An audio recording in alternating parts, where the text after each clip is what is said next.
कि कौन मैया गौर छथिन आ कौन मैया कारी आ कौन मैया दया के भंडारी रे कि कौन मैया करे छथिन अरे हंसवा सवारी आ कौन मैया बघवा सवारी रे। बड़ा ही प्यारा लाइन है और म्यूजिक के साथ गाएंगे। आइए भैया झुमटा में कि कौन मैया गौर छथिन कौन मैया कारी कौन मैया दया के भंडारी रे।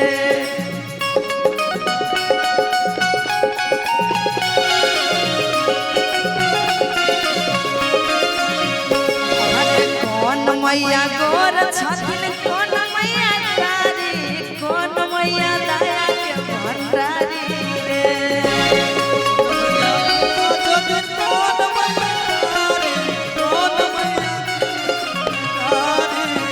अरे कौन मैया करे छथिन हंसवा सवारी कौन मैया बघवा सवारी रे।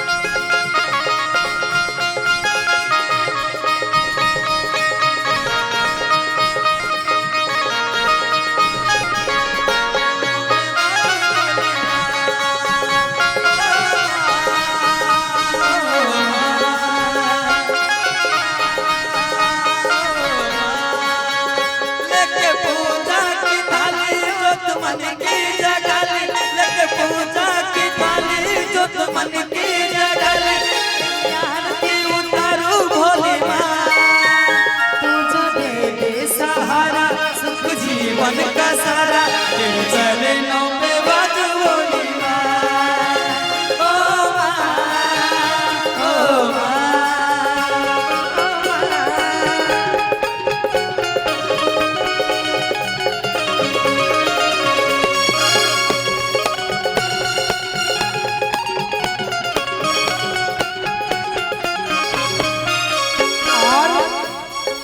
बड़ा प्यारा भाव है। सरस्वती मैया गौर छथिन काली मैया कारी दुर्गा मैया दया के भंडारी रे।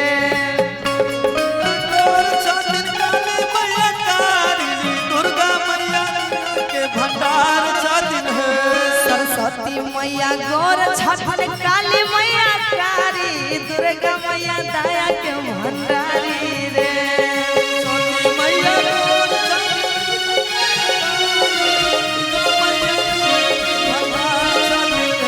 हरे सरदे मैया करे छथिन हंसवा सवारी दुर्गा मैया बघवा सवारी रे।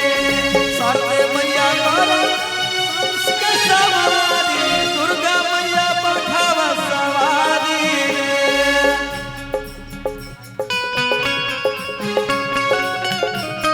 वाह क्या बात है।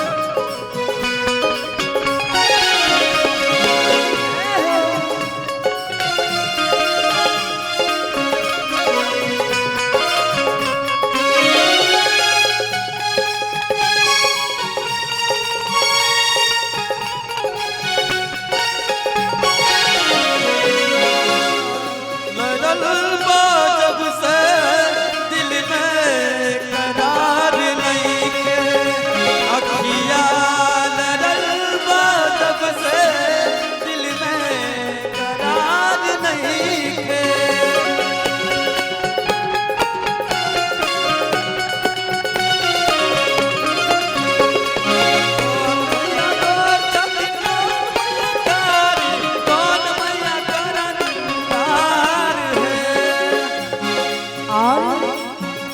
हरे कौन मैया ज्ञान देथिन कौन मैया धन देथिन कौन मैया करथिन उपकारी रे।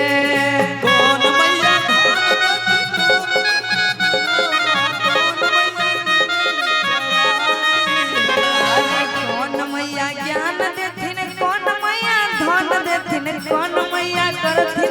उपकारी रे।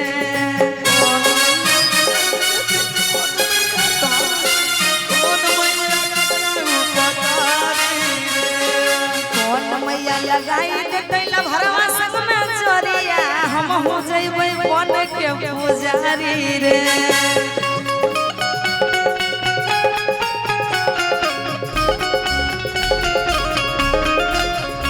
अरे कौन मैया लगाई दे तैला भरवा संग में चोरिया हम हो जइबै बन के पुजारी रे।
और इधर से जितने भी माता रानी के फैन हैं सभी आदमी मीठी मीठी ताली बजाएं।